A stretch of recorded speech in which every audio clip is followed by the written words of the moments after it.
again, an example of the heart knows how to beat.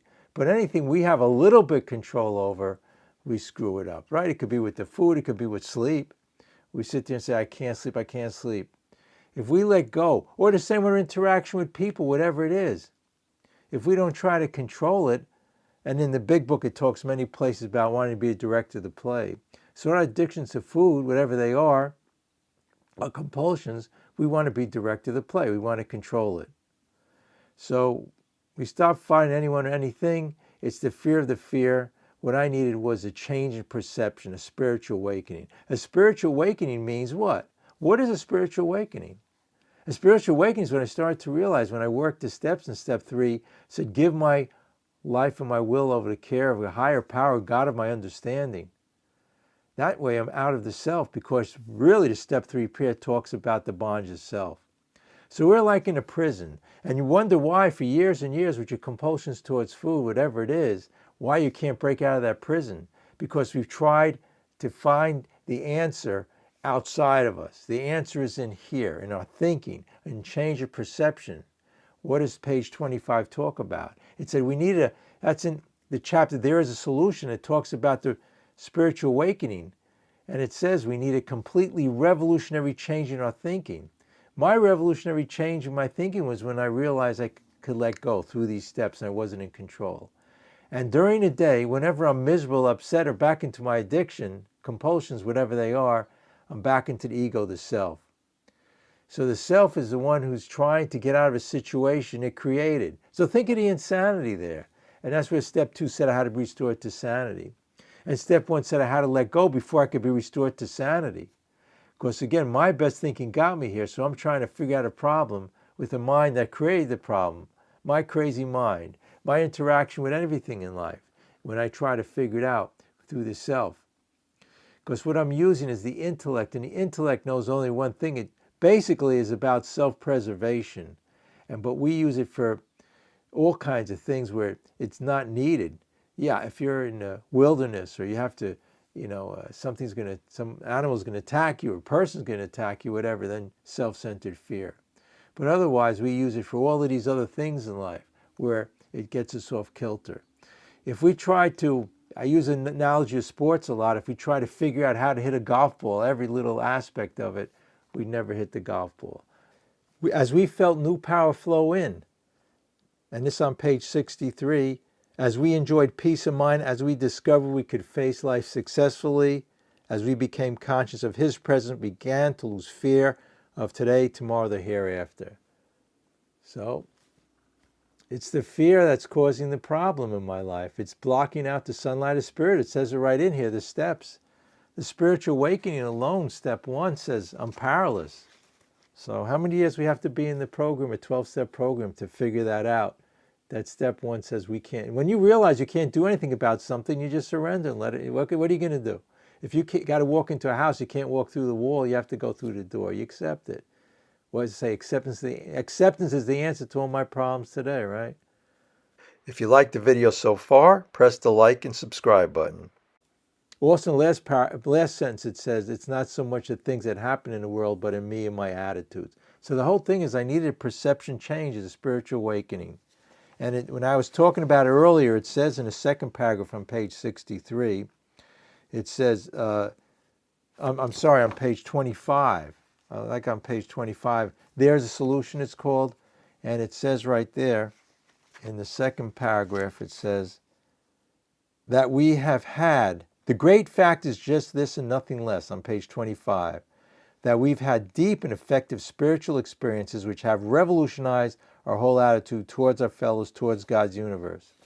So what is a revolutionary change? We had to realize we had a revolutionary change which was instilled in us through when we grew up, what our parents told us, the teachers in school, the advertisement and the corporations told us. Our thinking had to be all about the food, that was going to bring the joy and happiness, materialism, money, success, whatever it was. So, but we needed, that's the falseness. The real truth is you ain't going to find it out there. It's within us.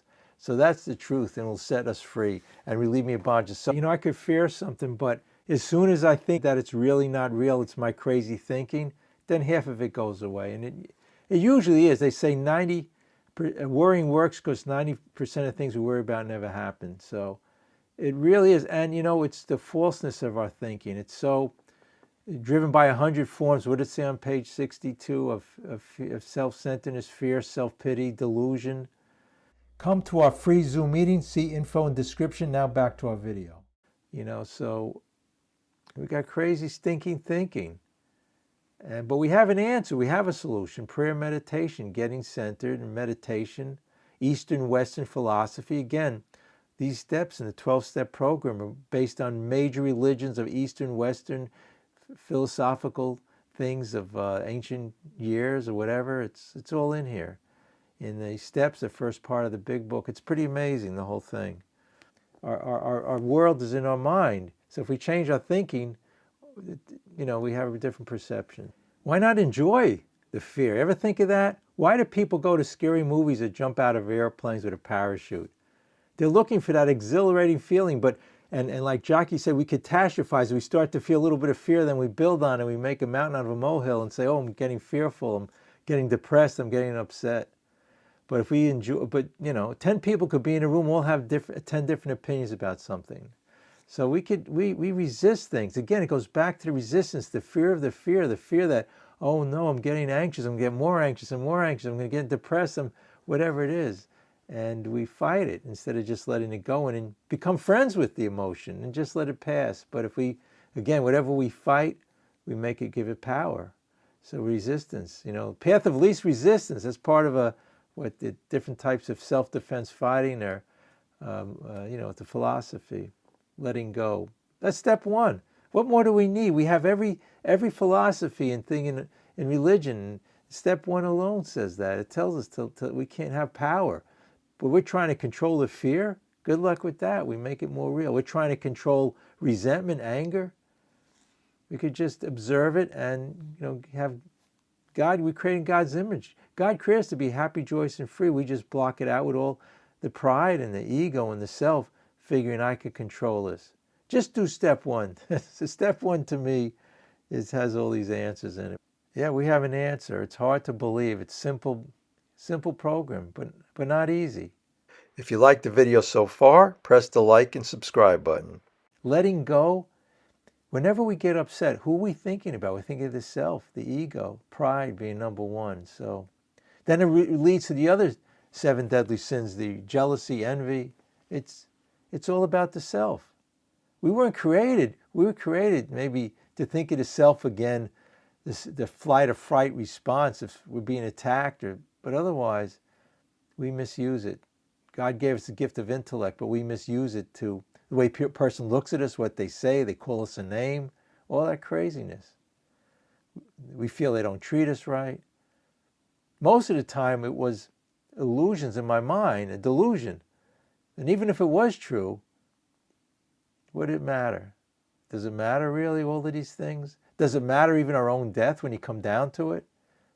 That's relieve me of bondage of self. The 3rd step prayer says it's not about that.